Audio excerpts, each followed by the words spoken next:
जरा सोचो, पूरी दुनिया में एक इंसान सिर्फ एक कंगारू के साथ अकेला रह जाए। कुछ ऐसा ही होता है हमारी आज की कहानी में। कहानी की शुरुआत में उए नाम का एक आदमी रॉकेट में बैठकर चांद पर जा रहा था, लेकिन फिर इसी दौरान पाई नाम का एक बहुत बड़ा एस्ट्रॉयड धरती की तरफ मुड़ गया। ये उस एस्ट्रॉयड से भी बड़ा था जिसने धरती पर डायनासोर्स को खत्म किया था। इससे बचने के लिए इंसानों ने एक प्लान बनाया। चांद पर जिस स्पेस स्टेशन में उए जा रहा था, उस स्पेस स्टेशन को भी इसी चक्कर में बनाया गया था। उसके अंदर कई खतरनाक आधुनिक हथियार थे, जिनकी मदद से एस्ट्रॉयड को तबाह करके उसके मलबे को चांद की ग्रेविटी की मदद से धरती से दूर खींच लिया जाएगा। 8 साल तक लगातार मेहनत करने के बाद आखिरकार इंसान इस मिशन में कामयाब हो गए और अब अपना काम खत्म करने के बाद उए और उसके सभी साथी वापस धरती पर आने के लिए तैयार थे। पर वापस आने से पहले उए अपनी कमांडर जिंग के सामने अपने प्यार का इजहार करना चाहता था और इसी चीज की तैयारी के लिए उसने अपने कमरे में जाके हेडफोन्स में गाने लगाए और एक लेटर लिखना शुरू कर दिया। उसी वक्त जू नाम के एक एस्ट्रोनॉट ने घबराते हुए कमांडर जिंग को एक खबर दी। दरअसल ऐन वक्त पर उनके हथियारों में कुछ गड़बड़ी हो गई थी। अगले आधे घंटे में पाई एस्ट्रॉयड का सारा मलबा चांद पर गिरने वाला था। ये खबर मिलते ही कमांडर जिंग ने तुरंत ही स्पेस स्टेशन को खाली करने के ऑर्डर्स दे दिए, जिसके बाद सभी लोग पूरी रफ्तार से अपने अपने रॉकेट्स की तरफ भागने लग गए। लेकिन वहीं यूए अभी भी अपना लव लेटर लिखने में लगा हुआ था और कानों में लगे हेडफोन्स की वजह से उसे कोई वार्निंग अलार्म भी सुनाई नहीं दिया। पर कुछ ही मिनटों के बाद उसकी नजर पहले रॉकेट पर पड़ी, जिसे देखते ही वो पूरी रफ्तार से बेस स्टेशन की तरफ भागा। उस वक्त पर वहाँ 6 और रॉकेट्स मौजूद थे, जिन्हें देखकर उए को थोड़ी तसल्ली महसूस हुई। पर तभी अचानक से 5 रॉकेट्स एक साथ ही उड़ गए, जिसके बाद उए के पास सिर्फ एक आखिरी रॉकेट बचा था। उसने अपनी टीम के साथ संपर्क करने की कई नाकामयाब कोशिशें की, लेकिन फिर कोई दूसरा चारा न दिखने पर उसने अपने रोवर को पूरी रफ्तार से भगाना शुरू कर दिया। पर तभी उसके रास्ते में एक बहुत बड़ा गड्ढा आया और उसका रोवर सीधा जाकर उस गड्ढे में गिर गया। जब तक वो उस गड्ढे से बाहर आ पाता तब तक आखिरी रॉकेट भी उड़ गया और अब तक तो उस जगह पर एस्ट्रॉयड का मलबा गिरना शुरू हो गया था, जिससे बचने के लिए उए ने एक दूसरे गड्ढे में छुपने का सोचा। पर तभी मलबे का कुछ हिस्सा सीधा आकर उस गड्ढे में गिर गया, जिसके चलते उए थोड़ी देर के लिए बेहोश हो गया। पर जब उसे वापस होश आया तो उसका मानना था कि धरती से उसे ढूंढना ज्यादा मुश्किल नहीं होगा। पर तभी एक बहुत बड़ा एस्ट्रॉयड सीधा जाकर धरती से टकरा गया, जिस वजह से पूरी धरती तबाह हो गई। अगले 6 महीनों तक उए लगातार धरती से संपर्क करने की कोशिश में लगा रहा और अब भी कामयाबी ना मिलने पर उसने अपनी किस्मत को अपना लिया। खुशकिस्मती से उसके पास अपनी बची हुई जिंदगी बिताने के लिए खाना और पानी काफी मौजूद था। सभी शहीद हुए लोगों को श्रद्धांजलि देने के बाद उए ने अपनी सारी मनोकामनाएं पूरी करने का फैसला किया, जिसमें सबसे पहले नंबर पर कमांडर जिंग के कमरे में कुछ समय बिताना था। पर उसे जिंग के कमरे का पासवर्ड पता ही नहीं था और वहीं उसकी दूसरी ख्वाहिश थी चांद की सतह पर सर्फिंग करना। शुरुआत में तो वो बहुत बुरी तरह गिरता पड़ता रहा, पर कई दिनों तक लगातार कोशिश करने के बाद वो सर्फिंग करने में कामयाब हो गया। लेकिन अब भी उसे जिंग के कमरे का पासवर्ड नहीं मिला था और अब तो गुस्से में आकर उसने उस दरवाजे को ही उड़ा दिया, जिसके बाद उसने जिंग की एक तस्वीर के साथ डेट पर जाने का फैसला किया, जिस दौरान उससे गलती से जिंग के चेहरे के ऊपर केचप गिर गया और इसी मौके का फायदा उठाते हुए उसने जिंग की तस्वीर को किस कर लिया। पर वो इस बात से अनजान था कि उस वक्त स्पेस स्टेशन की पूरी टीम उसे अपने नए हेडक्वार्टर्स से देख रही थी और उसकी ये हरकत देखकर सभी लोगों ने अपना मुंह मोड़ लिया। और वहीं दूसरी तरफ जिंग ये देखकर पूरी तरह हैरान थी। पर नेटवर्क बिगड़ने की वजह से उस वक्त वो सिर्फ उए को देख ही सकते थे और क्योंकि उए किसी खतरनाक मुसीबत में नहीं लग रहा था, इसीलिए जिंग ने उए का रेस्क्यू मिशन कैंसिल करने का फैसला किया। पर तभी चेयरमैन यांग ने उन्हें बताया कि सरकार ने अगले 30 दिनों में उए की इस नई जिंदगी को दुनिया भर में दिखाने का फैसला किया। असल में एस्ट्रॉयड के धरती से टकराने के बाद 30% जमीन पानी में डूब चुकी थी, जिसके चलते सभी लोगों की जिंदगी पूरी तरह से बदल गई थी और अब सरकार उए के जरिए लोगों के अंदर एक नई उम्मीद जगाना चाहती थी कि देखो, ये आदमी अकेला फंसा हुआ है फिर भी जिंदगी जी रहा है ना। लेकिन एस्ट्रोनॉट जू उए को इस काम के काबिल नहीं मानता था, जिस पर जिंग ने उसे बताया कि वो लोग उए की आवाज को डब करके दुनिया के सामने लाने वाले हैं, ताकि वो अपनी मर्जी से उससे चीजें बुलवा सकें। इसके बाद जिंग ने रेडियो के जरिए दुनिया के सामने उए की एक झूठी कहानी रखी, जिसके मुताबिक उसने एक क्रू मेंबर को बचाने के लिए रॉकेट में अपनी सीट छोड़ दी थी और साथ ही जिंग ने दुनिया को उए की नई जिंदगी के ब्रॉडकास्ट के बारे में भी बताया। उधर 196 दिन बीत जाने के बाद उए एक दिन अपनी एक दवाई लेने के लिए वेयर हाउस में गया और वहीं हेडक्वार्टर्स में उए की आवाज को डब करने के लिए फ्लूटिस्ट नाम के एक वॉइस ओवर आर्टिस्ट को बुलाया गया, पर उसे कोई भी स्क्रिप्ट टिप नहीं दी गई। और इस बार जब उए वेयर हाउस में पहुंचा तो उसकी नजर एक नई और अनजान चीज पर पड़ी, जिसे शुरुआत में उए ने एक लड़की समझा और उससे बातें करना शुरू कर दिया। पर जैसे ही वो उसके पास पहुंचा तो उसने देखा कि वो एक हट्टा कट्टा कंगारू था। और उसी समय पर जब लाइव स्ट्रीमिंग चालू की गई तो कैमरा सीधा उस कंगारू के चेहरे पर चला गया। और इधर सभी चीजों से अनजान फ्लूटिस्ट ने भी कंगारू के होठों के हिसाब से डबिंग करना शुरू कर दिया। जिंग ने फ्लूटिस्ट को रोकने की कोशिश की, पर तब तक बहुत ज्यादा देर हो चुकी थी और कई लोगों ने इस चीज को देख लिया था। और अपनी इसी गलती के चलते जिंग और जू को चेयरमैन के सामने पेश होना पड़ा, जहां उन्होंने बताया कि उनकी रिसर्च टीम कॉन्ग नाम के कंगारू को बेस स्टेशन पर ही छोड़ आई है। और वहीं दूसरी तरफ फ्लूटिस्ट कोई असली वॉइस ओवर आर्टिस्ट नहीं बल्कि सोशल मीडिया पर अलग अलग चीजों का वॉइस ओवर करने वाला एक इन्फ्लुएंसर था। और अपनी इस गलती के बाद जिंग ने फैसला किया कि वो लोग वीडियो की डबिंग करने की बजाय उसे एक कहानी की तरह सुनाएंगे। उधर स्पेसशिप में कॉन्ग को अपने पास बुलाने के लिए उए ने एक फीमेल कंगारू का रूप लिया। पर जैसे ही कॉन्ग को उसकी असलियत के बारे में पता चला तो उसने उए को पीटना शुरू कर दिया, जिसे देखकर फ्लूटिस्ट जोर जोर से हंसने लग गया। इसके बाद जिंग ने सारी गलती की जिम्मेदारी अपने सर ले ली। पर तभी उसे एक और खबर मिली कि स्पेसशिप में कॉन्ग और उए के बीच एक फाइटिंग मैच होने वाला था। इसके बाद सभी लोग बड़े ही ध्यान से उस मैच को देखने में लग गए। पर तभी कॉन्ग ने अपनी ताकत दिखाते हुए उए को पेट मार के बेहोश कर दिया। उसकी इस हालत को देखकर जिंग ने उए से बात करने की कोशिश की और जब होश आने पर उसने कम्युनिकेशन चैनल पर लाइंस देखी तो वो खुशी से रोने लग गया। किसी को सुन न पाने के बावजूद भी उसे इस बात की खुशी थी कि धरती पर लोग जिंदा हैं। आपस में समझौता करने के बाद उन दोनों ने अपने रोवर में बैठकर एक टूटे हुए अपोलो 18 के पास जाने का फैसला किया, ताकि वो उसका इस्तेमाल लूनर स्टेशन पर पहुंचने के लिए कर सके, जहां पर एक रॉकेट मौजूद था जिसकी मदद से वो वापस धरती पर चले जाएंगे। इधर उए ने अपनी पूरी ताकत लूनर डॉग को ढूंढने में लगा दी, जो उए की मदद कर सकता था। इसके बाद उए ने अपना पूरा ध्यान स्पेसक्राफ्ट को फिर से बनाने में लगा दिया, जिसे देखकर सभी लोग काफी हैरान थे। और जब जिंग ने उसकी फाइल चेक की तो उसे पता चला कि असल में वो एक फ्लाइट डायनामिक्स इंजीनियर था, जो कि फिलहाल मेंटेनेंस डिपार्टमेंट में काम कर रहा था। अपने 282वें दिन उए ने बताया कि उनके टूटे हुए इंजन की वजह से उनके रोवर की एक वेट लिमिट थी, जिसके चलते उसे कॉन्ग को वहीं छोड़कर आगे बढ़ना पड़ेगा। पर फिर भी कॉन्ग उसे जबरदस्ती वापस अपने बेस पर ले आया। और तभी उए को याद आया कि वो यहाँ मौजूद एक हथियार को प्रोटोटाइप इंजन की तरह इस्तेमाल कर सकते हैं, लेकिन इसमें काफी ज्यादा खतरा था। पर इसके बावजूद भी कॉन्ग उसका साथ देने के लिए तैयार था।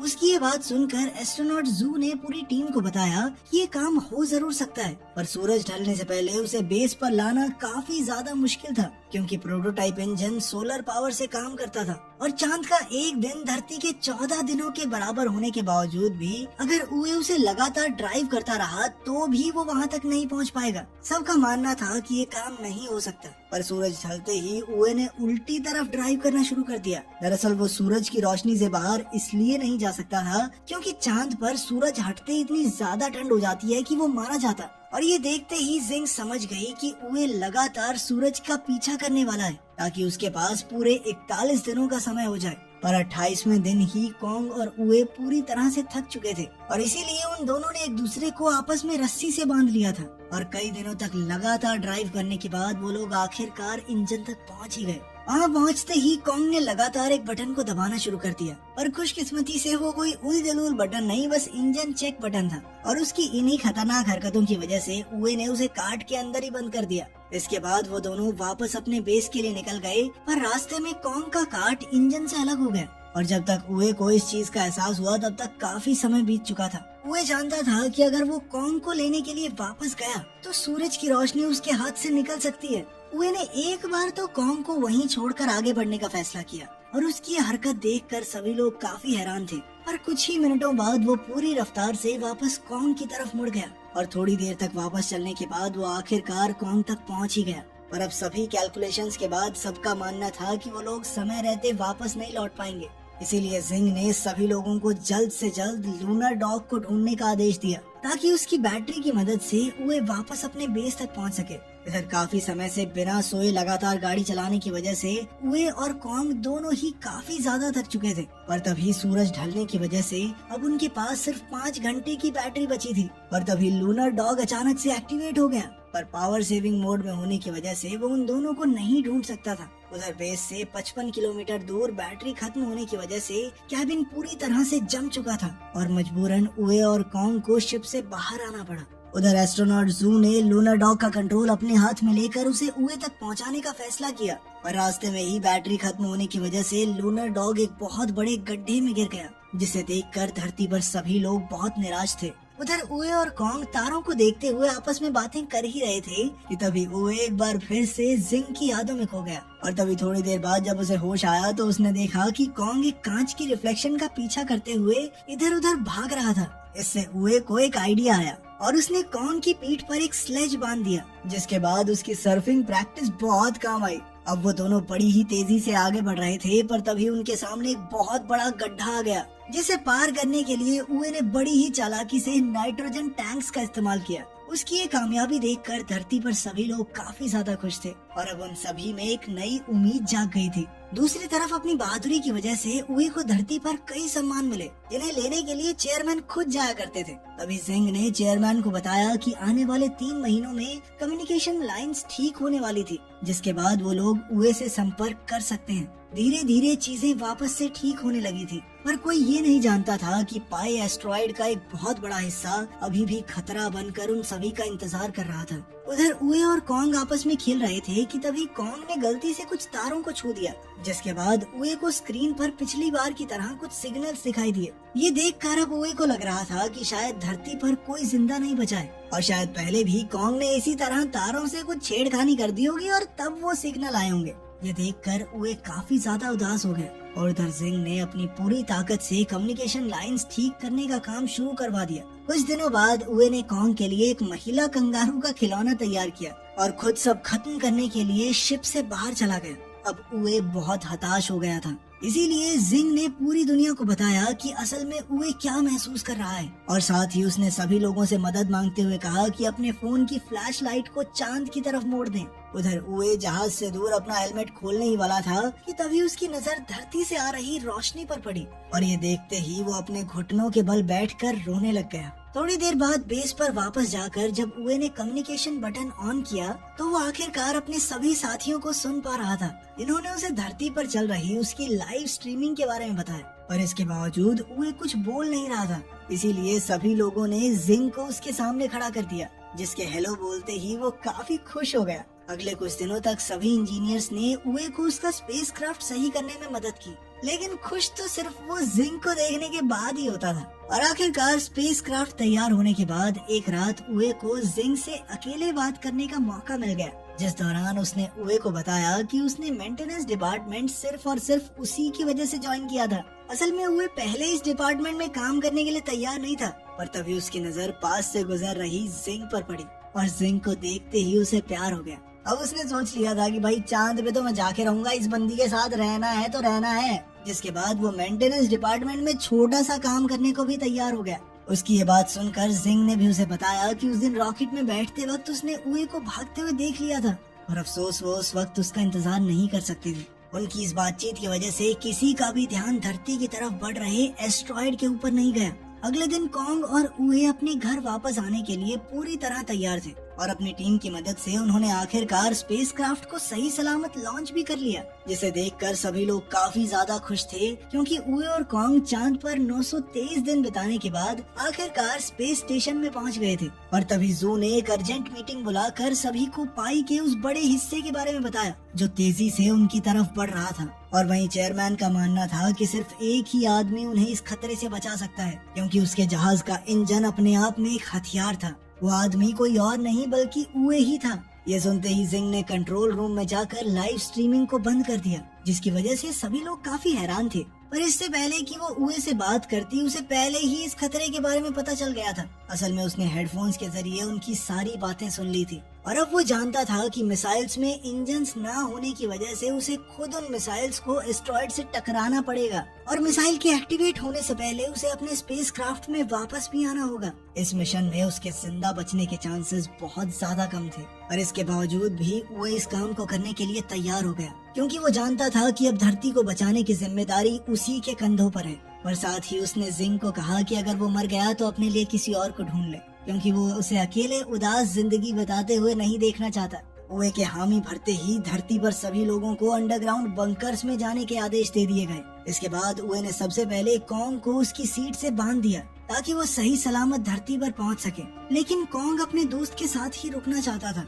दोनों के अलग होते ही उए का सामना कई सारे पत्थरों से हुआ और उन्हीं में से एक पत्थर से टकराने के बाद उसका स्पेसक्राफ्ट गोल गोल घूमने लग गया, जिसे रोकने के लिए उए ने अपने कंपार्टमेंट को क्राफ्ट से अलग कर दिया। जिसके बाद मिसाइल्स तो एकदम ठीक थी, पर अब उनका इंजन अलग हो चुका था। तभी जिंग ने उसे बताया कि पाई का वो हिस्सा उसके करीब से होकर गुजरने वाला था और वो किसी भी हाल में उए की बलि नहीं चढ़ाना चाहती। पर यह बात सुनते ही उए ने उसे बताया कि उसे अभी सिर्फ धरती को बचाने के बारे में सोचना चाहिए और साथ ही उए ने अपने जहाज को एस्ट्रॉयड की तरफ मोड़कर लाइव स्ट्रीम को शुरू करने को कहा। इसके बाद उसने मिसाइल्स को डिटैच करते हुए सबके साथ के लिए उनका धन्यवाद किया। साथ ही उसने सबको बताया कि वो हमेशा सोचता था कि या तो आगे वाले मरेंगे या फिर पीछे वाले, बीच में काम करना एकदम सेफ है। लेकिन आज वो धरती और उस एस्ट्रॉयड के बीच में खड़ा हुआ था। इसके बाद वो जिंग का पसंदीदा गाना गाते हुए पूरी रफ्तार से एस्ट्रॉयड की तरफ बढ़ने लग गया, जिसे देखकर जिंग के साथ साथ सभी लोग रो रहे थे। उसके एस्ट्रॉयड के पास पहुंचते ही जिंग ने मिसाइल्स का बटन दबाने की नाकामयाब कोशिश की और उस वक्त उसके दिमाग में सिर्फ उए के साथ बिताए हुए कुछ पल ही घूम रहे थे।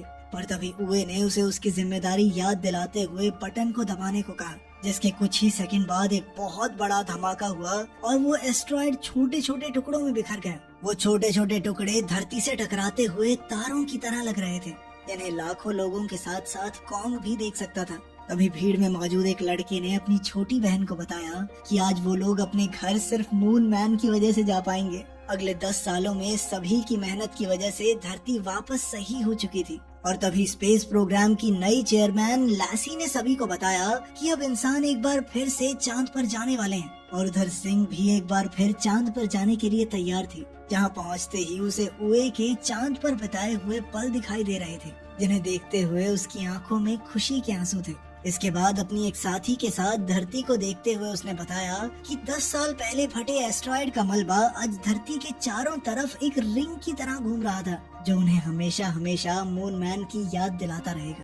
और मूवी का अंत यहीं पर हो जाता है। और वीडियो पसंद आई हो तो वीडियो को लाइक और कमेंट जरूर करें और इसी तरह की कहानी के लिए चैनल को सब्सक्राइब जरूर करें।